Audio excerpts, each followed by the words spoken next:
Hello everybody, yes, it is me, back again with a brand new video, and today we are going to be discussing the situation in regards to Marilyn Gladu, because this is a very weird floor crossing.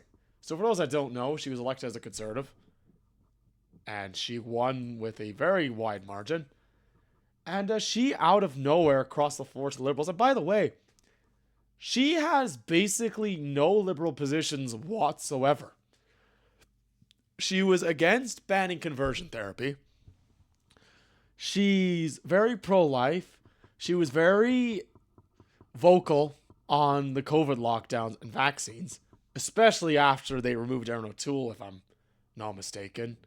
For those who are conservative, you know exactly what I mean. Now, I'm going to be honest. At this point, she's not running for re-election, especially considering the history of this riding. As yes, she got over 50% of the vote. And she has won by 25 points in this election. And about, I think, 28 points in this one. This margin was a lot closer, but that was when Stephen Harper did so bad in 2015. By the way, the last time this riding went as conservative as this result, as I did show back in 2011. And if you want to go even further back, now it has been reliably conservative by big margins. Yeah, he did get a Liberal MP here and there. Well, actually, when you look at it, that was actually... Oh, okay, I thought it was... Okay, yeah, this was Liberal back then. Okay, I thought I was going to find some arguments for vote splits here, but obviously there wasn't that much of it. Maybe this one, potentially, if you had the Christian heritage. But the last time this riding went so conservative was in 1984. So the point is, Marilyn Gladu is a very good performing MP for the Conservative Party in this area. So for her to cross the floor like she did is very suspicious. Now, there has been theories going around, and we will get to one in a second, because I think this is a very likely one. Because Marilyn Gladu, even up until a couple weeks ago, was bashing Carney the whole time. She's been bashing him, and now all of a sudden joins his caucus. Now, I have heard rumors that there is some personal reasons or a bit of spite to get back at Pierre, maybe even ego reasons. And this tweet by Wyatt Claypool basically gets into both of these. So this is how it reads. I talked to a former Conservative MP who served with Marilyn Gladu, and they told me they were not surprised by her crossing the floor. They said that Gladu has always been an attention seeker and that she is likely not running for re-election and wanted to get back at Pierre Poilievre and the Conservative Party for perceived lack of favor in caucus, including not being a prominent speaker at the 2026 convention in Calgary. Now, this makes sense because Marilyn Gladu was speaking at the Liberal convention yesterday. So, this idea that she's crossing the floor just to seek attention, I think, honestly, this makes sense. Because why else? And you should, oh my god, guys, you should have seen that bloody scrum that she did, that she was taking questions from reporters, and they were like asking her, pressing her on her like abortion stances and her stance on conversion therapy. And she just said, yeah, I never had these views. Yeah, I just changed. Yeah, I just changed in a matter of like 48 hours. Like, now there was another tweet. I'm not sure if it's in this one. I think it's somewhere else. Or, not sure if Wyatt Claypool said this. But someone made a joke. Someone basically made a point saying that Marilyn Gladu is the kind of person that would want to be a bride at a wedding and the corpse at a funeral. And honestly, yeah, geez, like she must be that much of an attention seeker. So obviously it's just personal here, and I'm gonna get onto this for a second when it comes to politicians and having egos and it is egos. Like, yeah, it's the where's my golden throne mentality. And yeah, and I think that was the same thing with Chris D'Entremont and Matt Genereux. The power got to their heads. The ego and the power just get into their heads. And And we'll get to this next one in a second by Sharia Teast, because it is a bit depressing to think about, but this is a possibility that I'm kind of afraid of happening. But the thing is, like, you know how people don't trust politicians? Like, politicians will sit there and wonder why the voters don't really trust them. Like, it's shit like this. You know what I mean? It's shit like this. It's like, you know, like here's the thing. 53% of the voter population in Sarnia, Lambton, voted for you on a conservative platform. And here's the thing that I think some MPs do understand. I do think there is MPs that do understand this to a certain degree. Most voters will vote for two reasons. One, the party, and two, the leader. So people that vote for Marilyn Gladu, probably 90% of them. Now, she is a very prominent conservative MP for a very long time. Well, since 2015. So she was very well known for how conservative she is. But people did vote for her because, one, that's a reliable conservative vote. And two, that's one extra seat for Pierre Poilievre to have been prime minister. And now, in the next one, Sharia Teast makes this very sort of pessimistic point, but it's true. If 9 more MPs cross the floor to the Liberals, the old democratic system will effectively end in this country, and both the left and right will become radicalized, and even many Liberals will be disillusioned, separatist sentiments will rise, and many people will never vote again. And this is the problem. And this is going to be a bit of a pessimistic video. Don't worry, like, I'm going to be honest. He is right, you know. This is because like, what's the point of voting for a politician if they're just going to cross the floor like this? Now, here's the thing. I'm going to say it. They're going to be saying, oh, Pierre Poilievre is weak, he has to resign. Don't.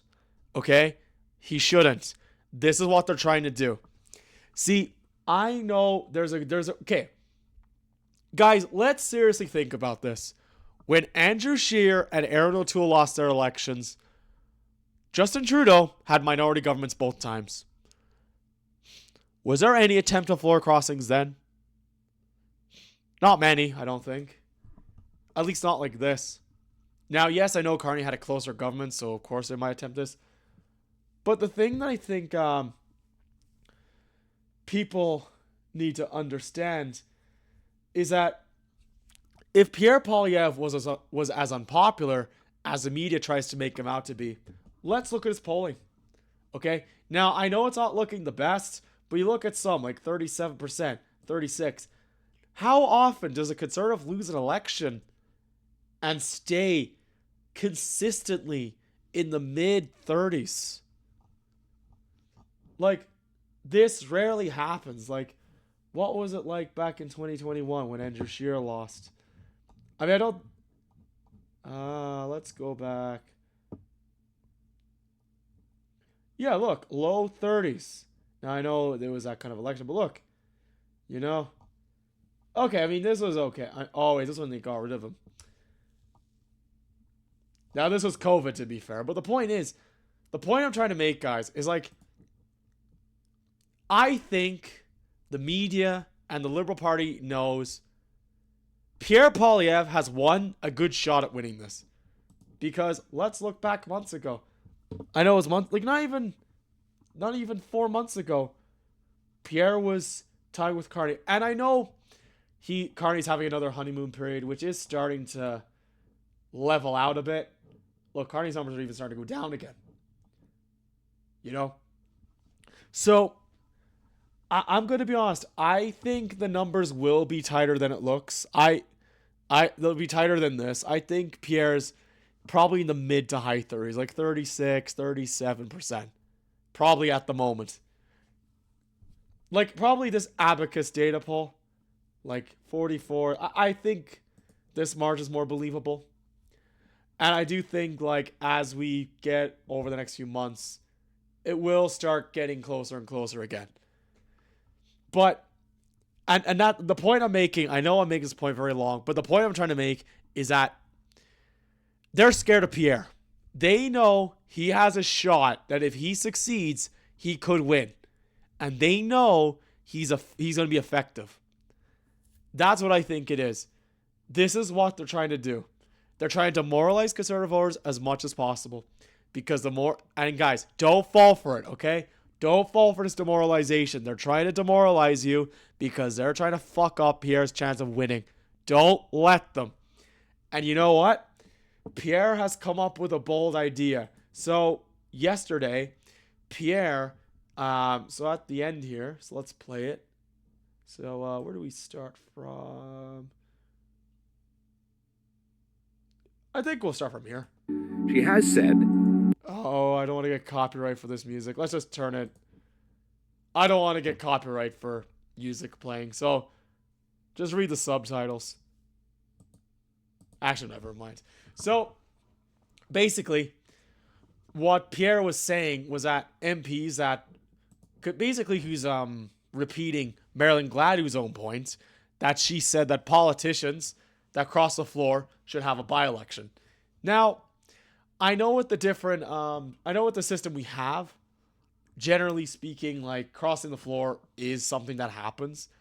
And honestly, like, I'm not really against it in certain situations.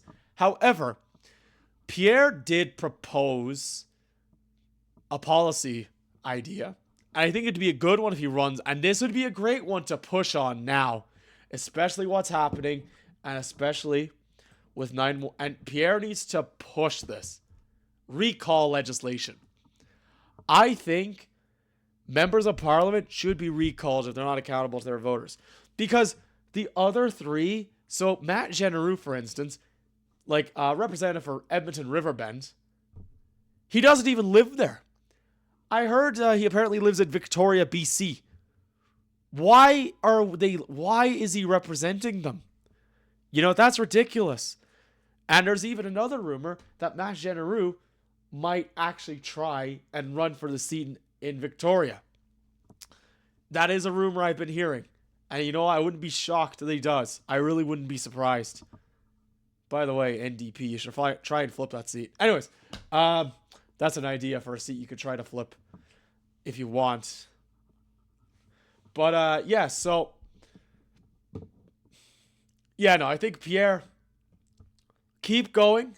Now, I know there has been also talks, and now this is the worst case scenario if it gets to the point. So basically the other day there was an article that was out saying that 40 conservative MPs wanted Pierre. Basically they were afraid that Pierre was risking their seat and basically said that, or were thinking that he should be removed. Now, there has been talks of a potential of the Conservative Party splitting up. Because now there is genuine reasons for this, because one, the two, like, it is a Big Ten party, but the bases, like the moderate wing and the very conservative wing, sometimes just struggle to get along.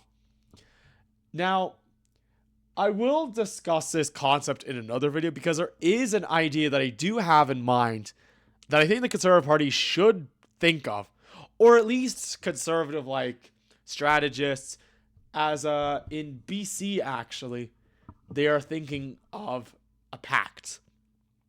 Now in the next video, I will discuss that more in detail because I think that'd be a very interesting concept. And yeah, so we won't get to that now. So basically, guys, to conclude this video,